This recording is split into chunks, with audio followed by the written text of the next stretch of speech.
So today's topic is dating outside of your faith. Um, yeah. Okay. So thanks. This is it's a pretty controversial topic. Something that a lot of people do struggle with, whether they voice it or not. So just to kind of start things off, when it comes to dating and religion, faith, spirituality, what are your personal requirements? So when it comes to somebody that you are dating, what are your requirements when it comes to religion or spirituality? Who wants to talk? What's round table at? I guess. Okay. Round table system. Round table. Okay, I'll start. So for me personally, and this has kind of changed over the years. When I was younger, that wasn't a factor for me because it was just like whatever. You date somebody, you break up in 2 months, who cares? But now that I'm older, it's probably one of the most important things. And right now, my requirement is that person has to have a relationship. They have to have a relationship with God. I do prefer someone who is of the same denomination. So they have to be Christian, and I do prefer the same denomination. But I'm kind of at a point right now where I don't know if I would completely X somebody out if they weren't Adventists. And that's just being honest. But they do have to have a personal relationship with God, and they have to be serious about that. Or they have to be actively working towards that relationship with God. What about you guys? I guess dating, if I was thinking about marriage, somebody would have to be Seventh Adventist. Well, maybe not have to. Well, I guess would have to. That was my thought process. Because, you hear the unequally yoked, all of that stuff. And I guess being Seventh Adventist is part of that. Even though you could be Seventh Adventist and still be unequally yoked. Right. But my preference, it would have to be that would be something that I prefer. Preferred. Yeah, I'm trying not to give it. Yeah.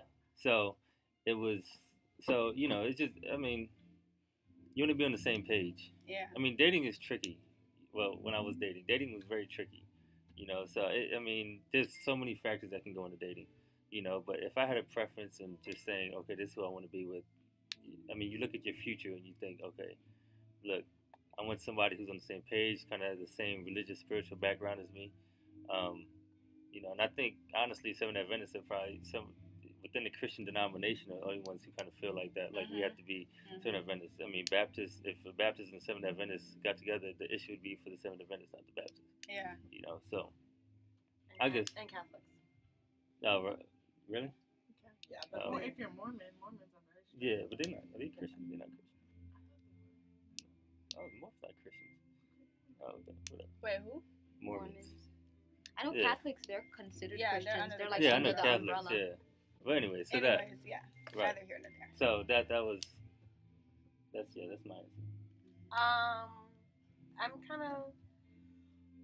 Let's see. I think it is. I don't know. To be honest, I've done more dating outside of my faith than I've ever dated in my faith. Yeah.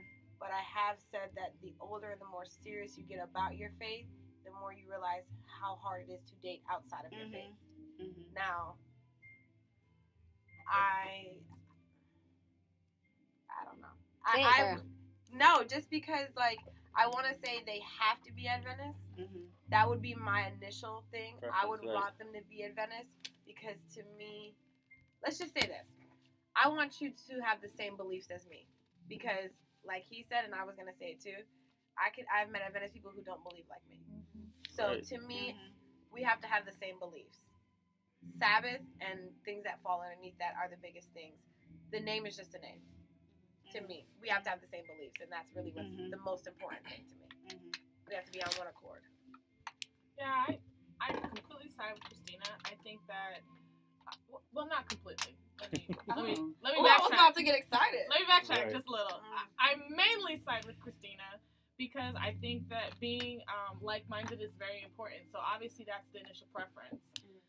Sorry. The part that I differ a little bit, as I think also mutual respect is very important. Mhm. So sometimes you can be with someone who respects. They don't believe, and let's be honest, every marriage or dating relationship is like this. You have to start off with a common respect and say, oh, well, you believe that eggs are better runny, and I believe eggs are better hard. Let's come to some kind of, like, we'll make 2 eggs, or this little things like this that's not on religion that happens all the time in a relationship. Mm-hmm. So the fact that you guys like your eggs the same way is a plus, but it's not a necessity to make it work. Mm-hmm. So on the same principle on religion, the fact that you guys believe the same way and share the same kind of ideals is a grounds to have a very less contentious relationship, but it's not something that's a deal breaker, because as long as you respect where the other person's, in my opinion, as long as you respect where the other person's coming from, and you don't try to change them or anything, and you stay steadfast in what you believe, I think that there can am I even answering the question? Yes. So the question is your personal requirements. My personal preference. Requirements when it comes to dating and religion. Okay, so the requirements to me are, for me, it doesn't have to be a requirement of the same exact faith. Mm-hmm. But a requirement for me is that you respect my faith and you don't try to belittle my faith, because I'm not going to jump ship because of what I believe. My faith is very important to me, and it's very, very integral to my everyday life. Mm-hmm. So you need to be very respectful of that if you're not already doing the same things that I'm doing. Mm-hmm. And if you're not respectful of that, then that is where it's a deal breaker. So it's more of a respect on faith rather than actual the same faith from me. Okay. Rashawn, what about you?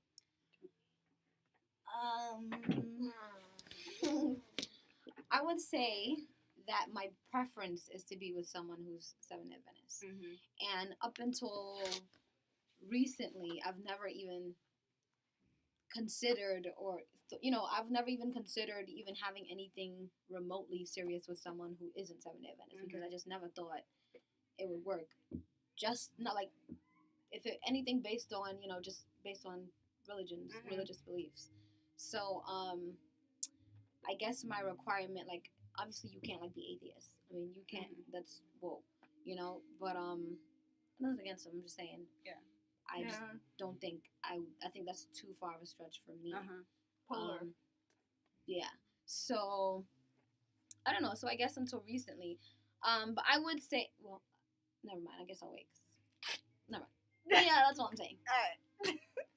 So, have you ever dated someone outside of your faith? And what was that experience like? And if you haven't, why Would not? You, or why? Yeah. Want to go first? Yes. So I have, and like Christina, most of the people I have dated have been outside of my faith, and it's kind of been a mixed experience, because I've dated someone who is Hindu, and that was, that's 2 separate religions. We're not even in the same, right, religion. So that did not obviously work out. And a lot of the times he would make jokes about Christian faith and things like that, and it was in good humor, but it kind of, it didn't sit too right with me, and that's when I realized, like, this is just not going to work out. So we both had we came to a mutual decision that because of that reason, it just wasn't going to work. And then I've dated someone who was Baptist, but just didn't really have a strong faith. So it was kind of like he just didn't really care either way. But that was the issue for me, because that kind of drew me away from my faith at that time, because he was more interested in doing things like going to parties and blah, blah, blah. And this was years ago, and I kind of got caught up in that, being in a relationship with this person. So that wasn't good. But then on the other hand, I have dated someone who is Baptist but was very on fire about their relationship with God. And we actually meshed pretty well on that. We're no longer talking for reasons aside from religion, but that was actually working out thus far. So that's been my experience.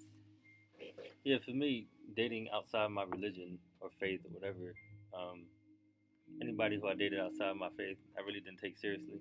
Like I didn't really have any result for that person.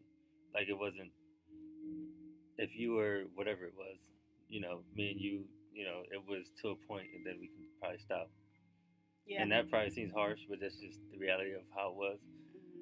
You don't want me to talk about my current situation, do you? Sure, of course. Okay. So to me, I guess the bottom line, when I met my wife, she was, I think, Pentecostal, something. She was a Seventh Adventist.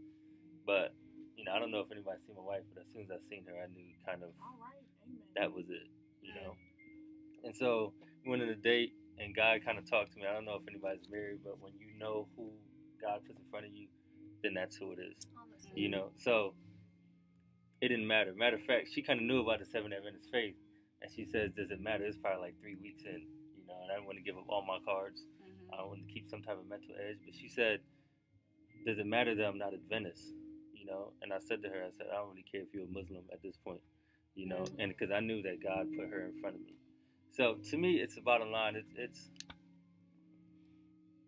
we kind of have to stop telling God what we won't do, because I think God is still in the business of making us humble, because when you announce what you won't do, God says, okay, this is what you're going to do now. Now, I mean, look, when she came into my life, there's no way I can let her go, and she wasn't in my faith, but I didn't try to convert her, I didn't even pray that she would be converted, that was kind of a process for her to say, look, and now even in my life right now, if God says this is something that you need to do, and you follow and listen to God's instruction, and it's not working out the way you feel, so if she's not Seventh Adventist and I want to marry Seventh Adventist, and God says this is who I have for you, but I'm like, God, she's not Seventh Adventist. Okay, God, you work that out. That's not my issue, And so, the process we went to Bible study, did all of that stuff, because she wanted to know more about being a Seventh Adventist, not that she wanted to convert, not that I needed her to convert. Louder, the person can't hear you on the Periscope. Sorry. Oh, you can hear me? No, not her. The person with people listening. Sorry. How you know? They're texting me. Oh, really? Okay. So to me, it wasn't about conversion. I never had that in my mind. One, because you can't convert anybody anyway. That's the Holy Spirit's job. And especially when you talk about marriage, we're not talking about something else. We talk about marriage. We're not talking about friendship. We're talking about something that's supposed to be lifelong. God has to work that out. And so when we courted, we dated, and I've dated a couple of Seventh Adventist girls, and my wife, not being Seventh Adventist, was probably the most Seventh Adventist Christian woman I've ever met, because she was, like you said, on fire for God, and we went to prayer meeting, did all that stuff. When some of the girls I dated at Seventh Adventist, they was trying to get me to drink alcohol and go out on Friday nights, and I was in my mind thinking this could be serious, but that kind of ended it for me. But so to me, it's when, a lot of people, this happens a lot in the church, when people dating outside their religion and somebody converting or some people not converting. To me, it's the bottom line. What is God put in your path? Who is God put in your path? Why is the rest, to me, is not important. I know that's what we want. That's our desires. We have this utopia of how it's supposed to look, but to me, if you're not listening to God, and you have to be real with yourself, this is not something anybody else can tell you. You know what God is doing for you. You know what type of person God is putting in your life.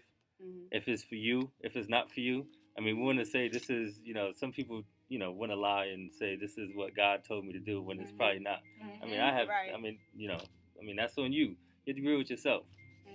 For me, I know that God put her in my life. And now we have 2 kids. We're married. She's Seventh Adventist. She got baptized in the church maybe 6 months before our wedding, and that was never my requirement. That was God saying, this is what I have for you. This is what I needed you to do. I mean, I knew what God put in front of my face, and I wasn't letting that go because that's what God told me not to do. This is what He did. So to me, it's not an issue of dating outside your religion, your faith. It's what does God honestly have me to do? Is this who God has for me? And especially as females, it's who we should be praying about, the people that we're dating, especially if we're serious. Is this God's doing, or is this something that I want? Because he's tall, he's handsome, he has money. I'm getting older, so I need somebody to settle down with. If that's if your patience is running out, then that's not God. That's all you. That's all you. You know. So to me, it's the bottom line. And I'll say this on the other side. My wife, now not being Seventh Adventist, coming into the church, not knowing the people I knew, you know, and everybody. Look, she felt judged. People would ask her, "Did you go to Oakwood?" And she says no, and she doesn't know. They don't know any school that she went to, and look at her and judge her, you know. And she felt kind of outcasted. So she kind of felt a way about Seventh Adventists, even though she knew what she was called from God to do, you know. And so I know if I go right now, if I die, then she would raise our kids as Seventh Adventists because that's what she believed, you know. And so it wasn't, you know, the judgment part is a whole nother issue, but you know, so you know, so it to me it wasn't hard. To me it wasn't hard. Question? Yeah. So what if, since it wasn't a requirement, you said, right? What if your wife was like, it was just a respect thing, right? And now kids come into play. Because my thing on it is just, this is like totally whatever, but this is on you, is that I think a lot of relationships can work when you're the different faith without kids. That's my strongest belief. I believe that a lot of relationships can work when kids are not into play. Because I believe when you start to believe it, when you believe something, you pass it on to your children. Whatever it is. Anything, not just faith. Things in general. So what if your wife was like, listen, I don't care if my kids, let's say something very juvenile, watch TV on Sabbath. Go swimming on Sabbath. Right. Pierce their ears on Sabbath. Or whatever. Just things outside of what the normal we believe in. Would that have been okay for you? I don't know if that would be okay for me because I know what I believe, and just because she's in the faith, and I know it's hard to see now, but no. I mean, no, that's a good question, but you know, there's certain things that she still checks me on, like what do you believe, you know, because she still believes. I grew up in this, so a lot of the things I do is kind of traditional, you know, stuff that I've been doing, and so okay, no, why do you do this? Because you know this is what I did when I was 6. You know, no, we gotta read about it, we gotta talk about it, and now because. And this is just personal, but because we believe everything that the Bible believes, you know, then she believes it. She doesn't believe what I tell her. She believes what the Bible says, you know, and we researched the Bible. I mean, there's certain things that I thought, you know, that we, as Seventh Adventists, you can go to the beach, you just can't go in the water, you know? I mean... We know. That's like, so we look at that and we're like, okay, what is God saying to do? What is...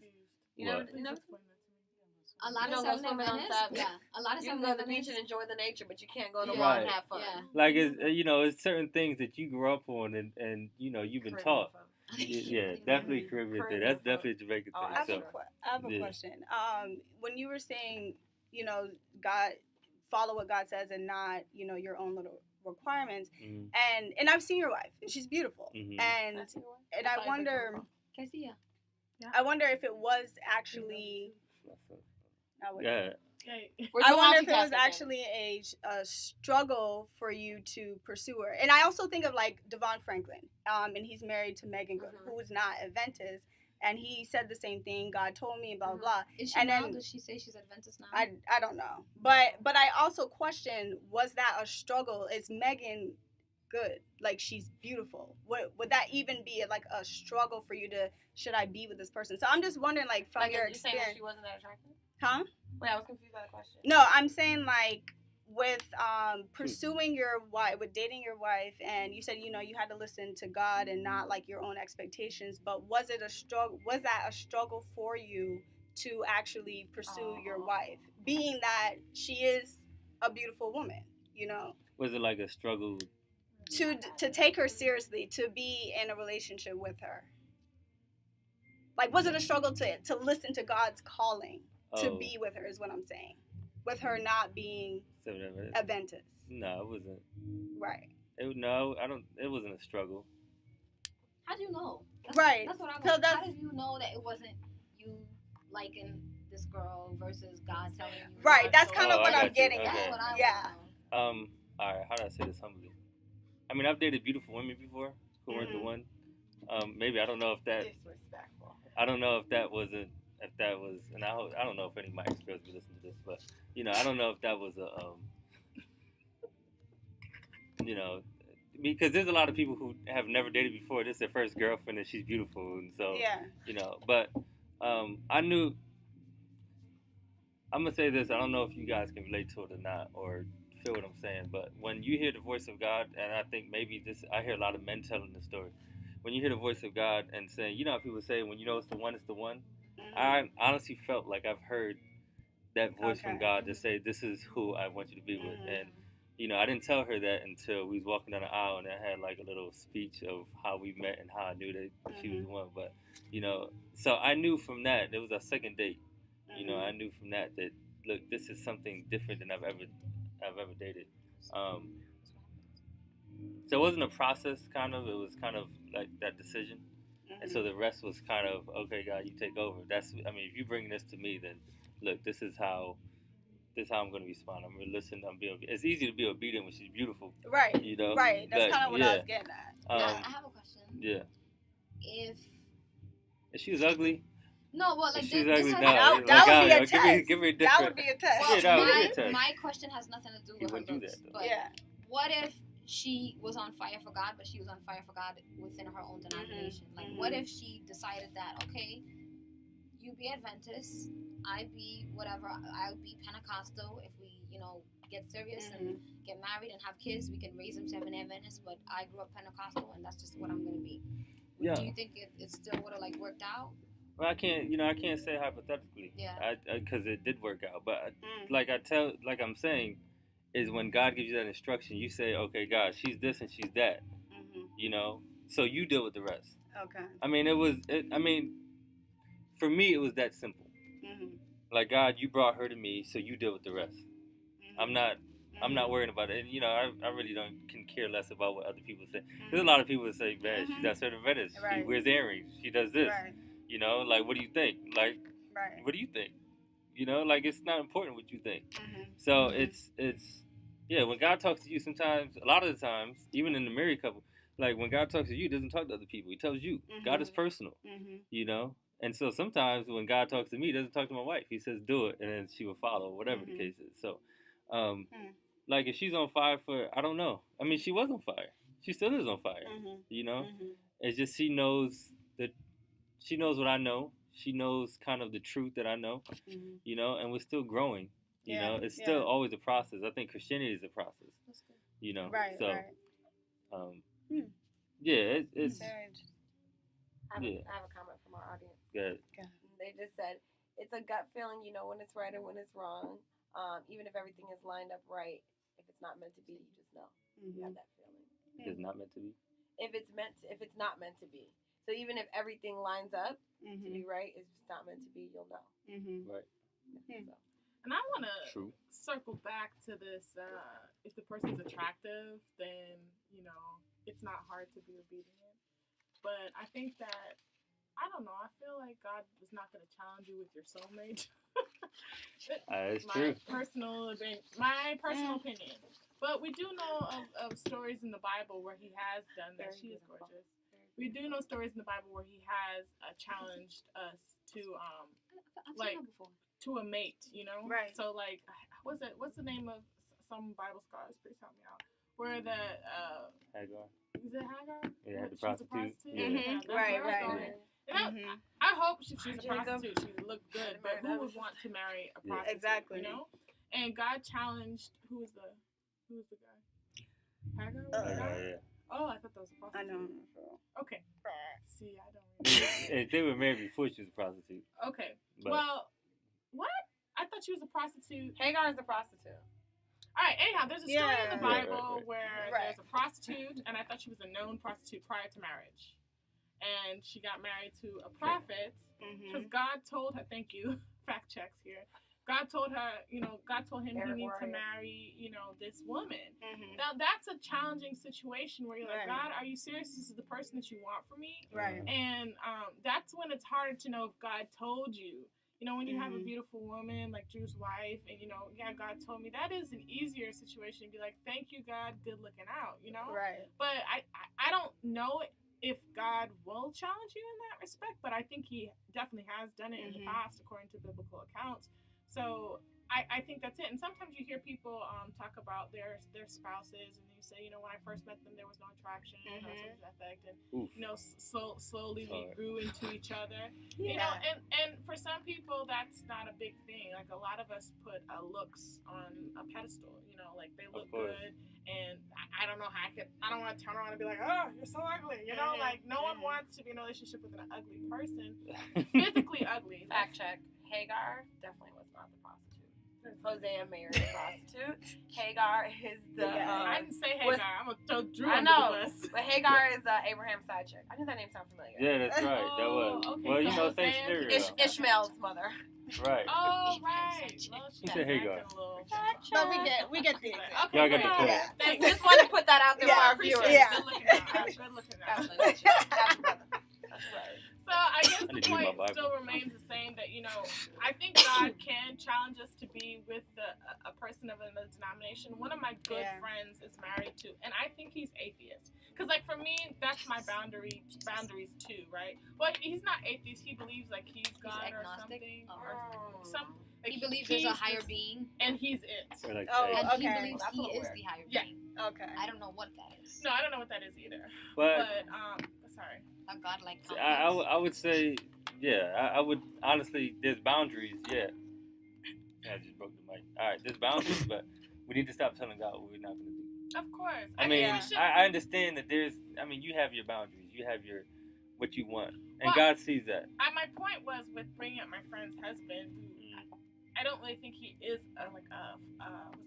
organized religion, but she's very consistent. They have children, and she's Adventist, and she gets up and dresses her kids, 2 kids, takes them to church by herself, and they're not far apart in age. So at one point it was really challenging to have 2 young kids that she would dress, take to church herself, and her husband would stay home. She's so consistent, with her faith, that it's hard for me to not see how that's not a witness to her husband.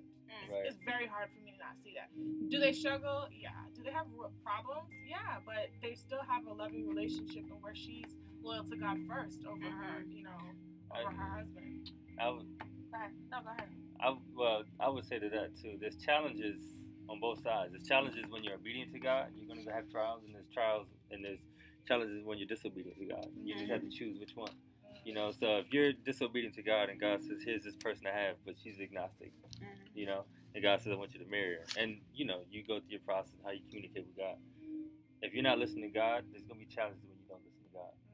And we, like you said, we don't know what type of witness or who God is trying to save. Because God is personal. When somebody dies, a child dies or anything, God is speaking to you. Everything that happens, God is speaking to you. And matter of fact, there's nowhere in the Bible, you can fact check this, there's nowhere in the Bible where God says somebody has to love you. Right. It's always you have to love somebody else. Blame the fact checker. Well, you did a good job last time. No, you did a great job. For the viewers, not for you. No, but But that was good. That was perfect. So we just have to be conscious of that. Yeah. It's your choice, obedience or disobedience. Right. So, Drew, I know you have to go. Mhm. Do you have? She's still have to she's go? good. Yeah, just for like 5 more minutes. Okay. 7 minutes. So I like to bring in the word when it comes to topics like this. So what does the Bible say about forming relationships with people outside of our faith or unbelievers? Well, I'll share a verse that I found. Thank you.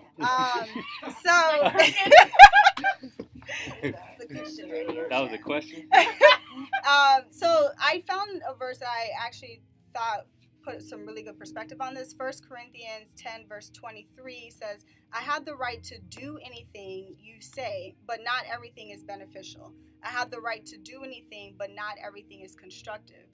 And I think, and in this verse, this is when Paul is speaking to the people, and he challenges the church to ask, even though this may be not necessarily a sin or a bad thing, but is it beneficial to your relationship with God? And I think that's really the question when it comes to dating someone outside of your faith. Is it necessarily wrong? Are you necessarily sinning of this? Maybe not. But is this bringing you closer to God? Is this beneficial for you? And I like to think of it, for me, I think it's easier to conceptualize like that. I feel like, wait, what was your question, Tammy? The question is, what does the Bible say about this topic? Oh, okay. Oh, yeah. You did say it. Okay. Mm-hmm. I feel like with the Bible, I don't feel like sometimes the Bible is giving you all the some stuff in the Bible is this is right, this is wrong, black and white, and some stuff is to save us from going down this path of crustiness. Right. That's just You say crustiness? I did. I did. I like it too. I want to clarify. That's just me. I feel like the Bible, like God sometimes says, like, okay, this is not right or wrong. This is my way of saving you from a lifetime of being miserable. Right. And we don't listen. Now, here's my thing on unequally yoked. Mm-hmm. That's how I feel. Like I said earlier, I've dated mostly outside of my faith. Any serious relationship I've had has never been an Adventist person. Okay, for multiple reasons I shall keep to myself. But as I will talk about the most recent one. Sorry, I was with him for 3 years, and at first when we met, it was like whatever, like it wasn't a big deal. Nice meeting you, brother. Thank you, Drew. Yes. All right, thank you. Have a good one. All right, appreciate it. You should come back. Yes. All right. It was fine. Like he's amazing guy. Mm-hmm. Wouldn't take that from him. But as it came to like dealing with children and talking about things like that, I wondered how much of myself was I willing to just make it okay. Now, he respected my religion. Mm-hmm. For anybody who knew him, he was in part of ministries I was in. Mm-hmm. He was at church every Sabbath with me. I mean, he was as Adventist as some people in this church, as Adventist. But my thing has always been, I don't need anybody to sit in a pew with me. Mm-hmm. I don't need anybody to do religious extra activities with me. I don't need that. I need a man who's going to say, me and you are going to make it to this kingdom together. Right. Regardless of everything left behind, me and you are going to search the word. Me and you are going for God. Mm-hmm. We're going to make it to heaven. Because at the end of the day, this world is done. Mm-hmm. This religious extra stuff, this pew, done. Mm-hmm. If we're not working, if you don't even believe certain things like, when you die, you go to heaven. Right. In our minds, that's very trivial, but there are people who really take hold. And like when we talk about that, he'll be like, well, I just, I believe that's because, I want to believe people go somewhere when they dead. I'm like, okay, but they don't. Mm-hmm. They don't go nowhere when they dead. Mm-hmm. They go right there where you left them. Mm-hmm. Like, that's where they go. And, like, it always, to me, was a big deal. Like I tell people, you want to date outside of your faith, I don't think it's whatever, a bad thing. Mm-hmm. I think if it works, it works. But when I'm talking about raising children, I was raised in a two-part home. My mom was Adventist. My dad was a sometime-ish Catholic. Right. And to me, I know for a fact, had I not went to live with my mom only, I would not be Adventist to this day. Because guess what? This religion is very, I don't want to say constricting, but if it's one or the other, it's very different. Yeah. So if I'm going to be able to watch TV as a kid on Sabbath, if I'm going to be able to drink and still be able to love my God, why would I choose one that's telling me I can't do a bunch of things? I'm just not going to do it. It wouldn't make sense. So to me, I'm always like, I don't think it's a bad thing. Mm-hmm. But here's my thing also, and this is not to be weird, but I also feel like it's a lot easier.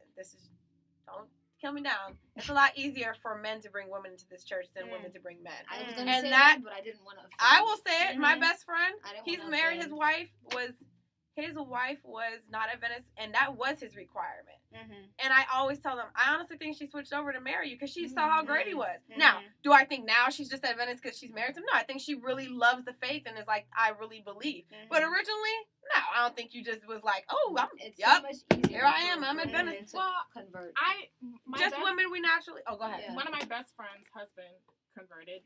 Mine too. Not because of her, but I guess she was consistent enough for him to realize.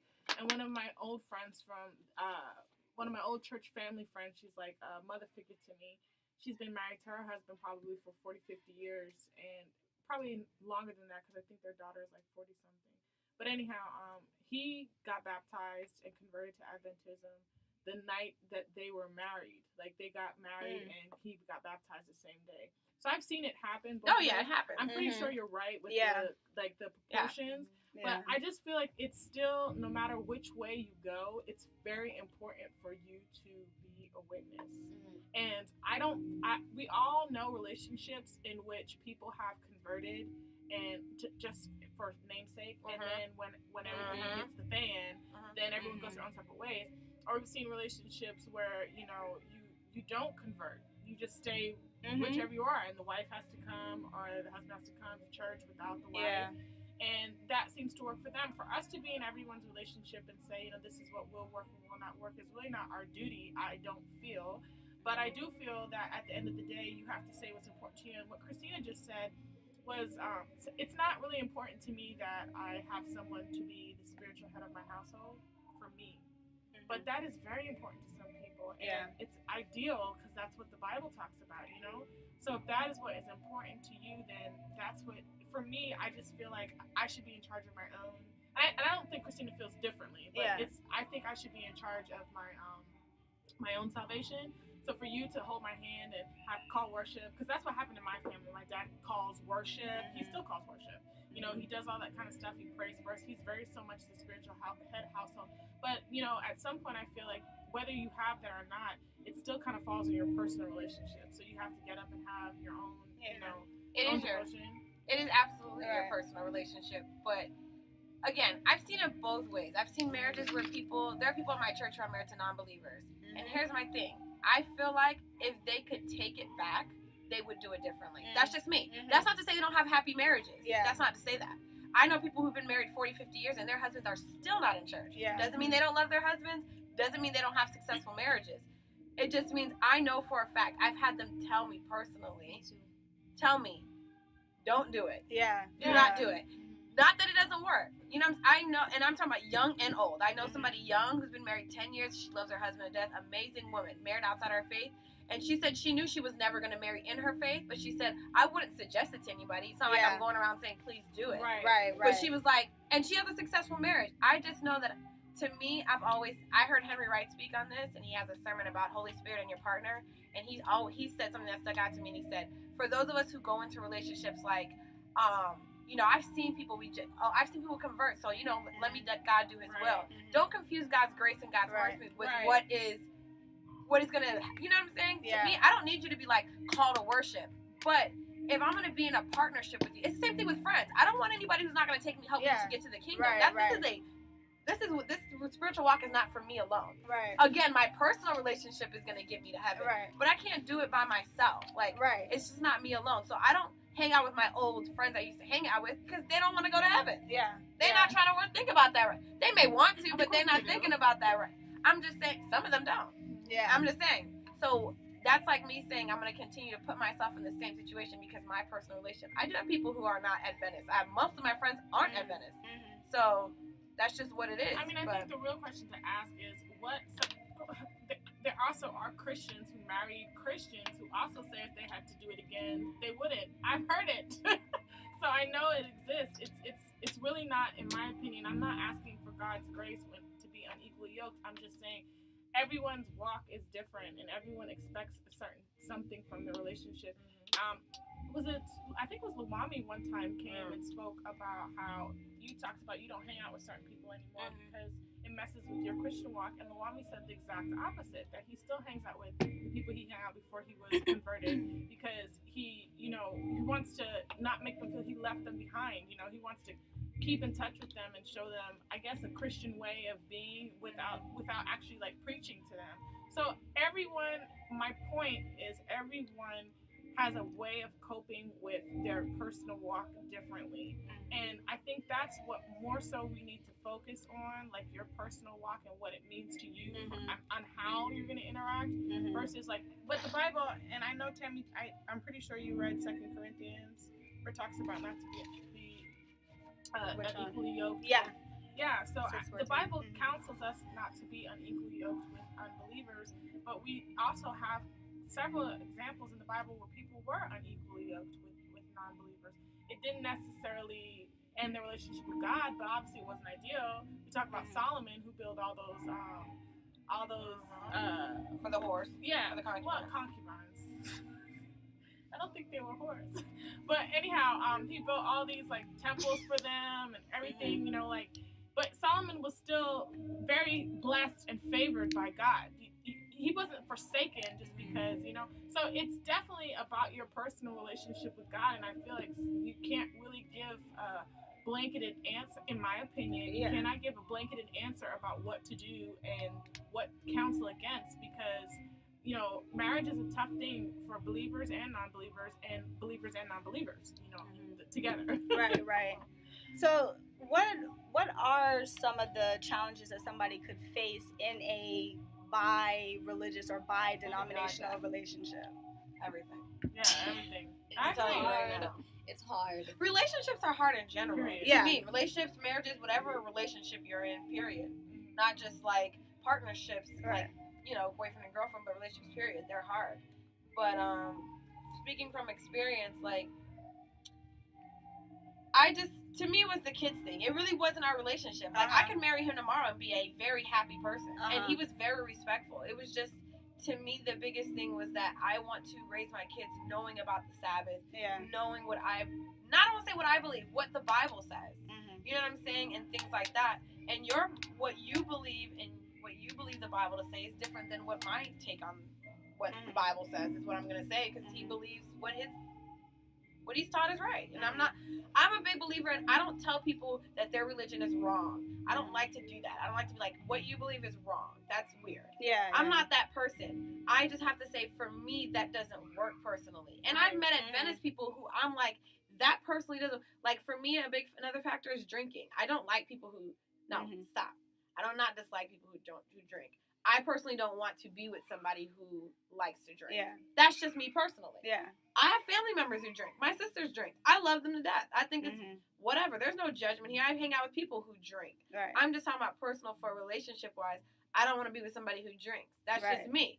Because I struggle with it in the past, and I don't want it in my home. I don't want you to come home smelling like it. It would irritate me. And I remember being with my ex, and he would come home drinking, not drunk, very social, like once in a while. And I'd be irritated. Like, why do you have to drink?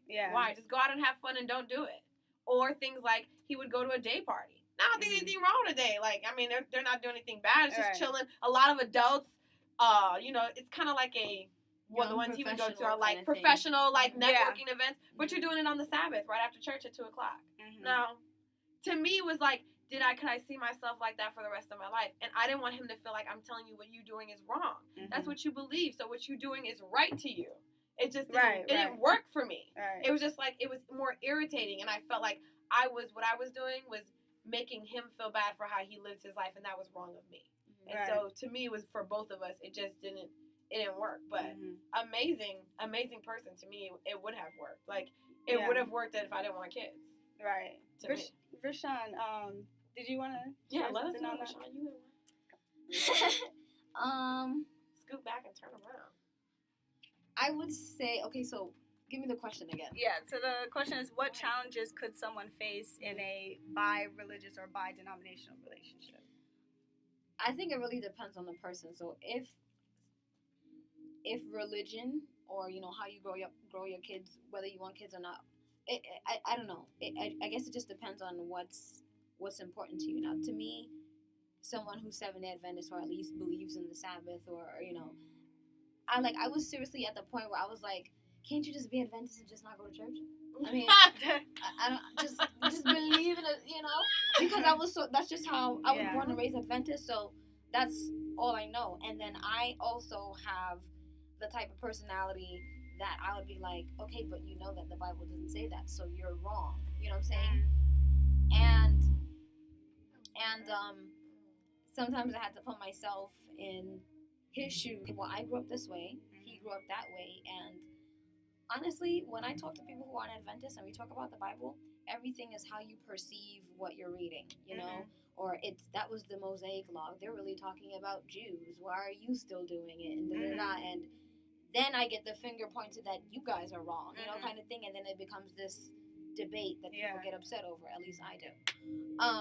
So I guess it just really depends on what's important to you. So it's important to me But struggles that I've had are, I feel like sometimes I wonder if I'm losing myself, or I wonder if I'm compromising too much, you know, or I wonder if I'm getting comfortable or too complacent with what's going on, because obviously I don't really see any happy Sabbath, let's go to Patmos, or let's go to Forest City Spanish, or you know, anything like that. I mean, he likes Forest City Spanish, but probably because he's Hispanic and he had to interpret, and that's probably the only reason why I was like, oh, he likes it, because he can tell me what they're saying. You know what I'm saying?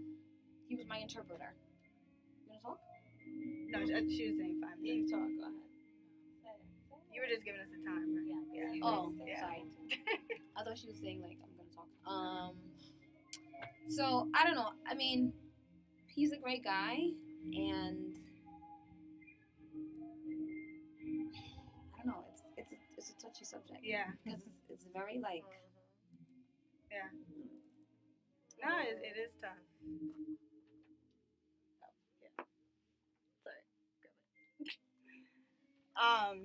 Yeah, I sympathize with that. And I think that would be really difficult. And even Christina, when you were sharing, you know, your story, your relationship, like, I can't imagine what it's like to be, you know, with someone for that long, and then to have to come to that decision. That's tough. It's very hard. Yeah. Very, very hard. But I do feel like at the end of the day, like, just speaking from experience, that if you feel in your heart that it's hard for you to be in it, the hardest part is going to be for you to walk away. Yeah. For me, I broke up with him a year and a half in, dated and talked to an Adventist guy. I was like, he sucks, so why am I doing this? Just, it wasn't that he sucked. It was just kind of like, we didn't link up, and then that, like kind of like turned me off from guys, Adventist guys. I was like, what's the point? I like linked up with this guy so great. Right.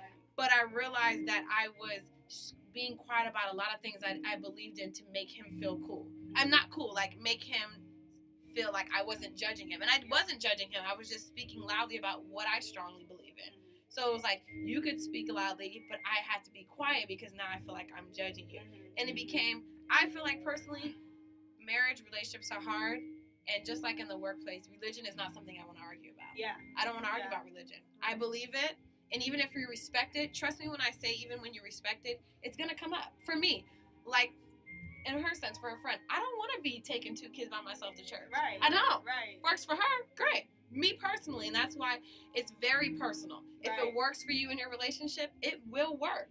If it doesn't, don't be ashamed to say it doesn't work for you. And don't feel like this person is like, trust me, I struggled, I cried, my friends had interventions with me. You gotta let it go because they saw how much it was, and I was like, no, I love him, I want to be with him. I cried 30,000 tears. Trust me, I still cry. I still sometimes talk to him and tell him I miss him, but I have to say I felt more free now than I've ever felt.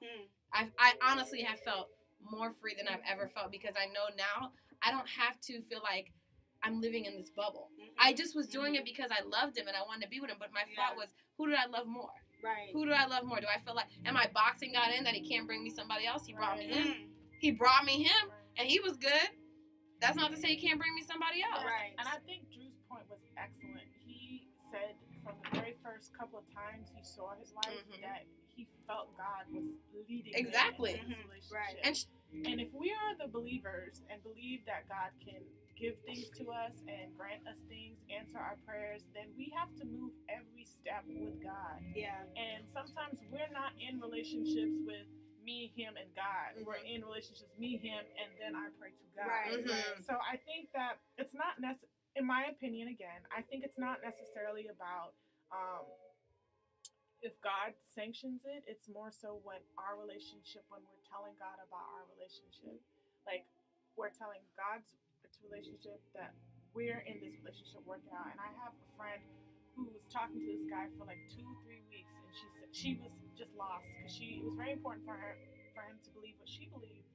And she said, I asked God for a sign because I didn't know what else to do, and He gave me a sign clear as day. And it was early on in the relationship. She had to break it off, and it was hard for her because as she was Christmas, she said we clicked so well. Yeah. He wanted to understand, but I felt God said no, and we have to be. We really, if we're Christians, we have to test God. Yeah. We have to put Him out there and say, absolutely. God, show me who you want to be with, and show me what you think is necessary.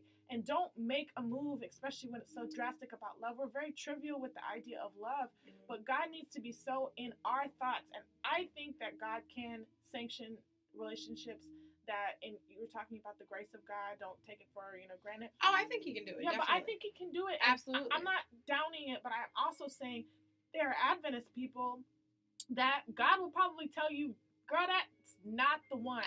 And done it before. Yeah. And done it before. Absolutely. So it doesn't really matter, in my opinion, if they're Adventist or not Adventist. We need to start testing God with every aspect of our lives, and our love life, in my opinion, is all the more reason all the more area where we need to test God and ask Him to show Himself to us. Show Him if this is the man that we need, our woman that we need to be with. There's no more men in the room, but for our male listeners. Right. I think that's kind of the attitude that we need to be taking instead of asking questions about is it a non-believer, unbeliever thing. It's more so, who does God really want you to be with? That's period, true. point blank. Right. We're gonna end it off, Esther. Yes, perfect closeout. So main message I think that we came to here is really about what is God telling you to do, what is He directing you to do, and we have to love God enough to trust Him with our love life and with those decisions. I want to thank everybody who is here today that shared and gave their contribution to this discussion, and we will be back next week.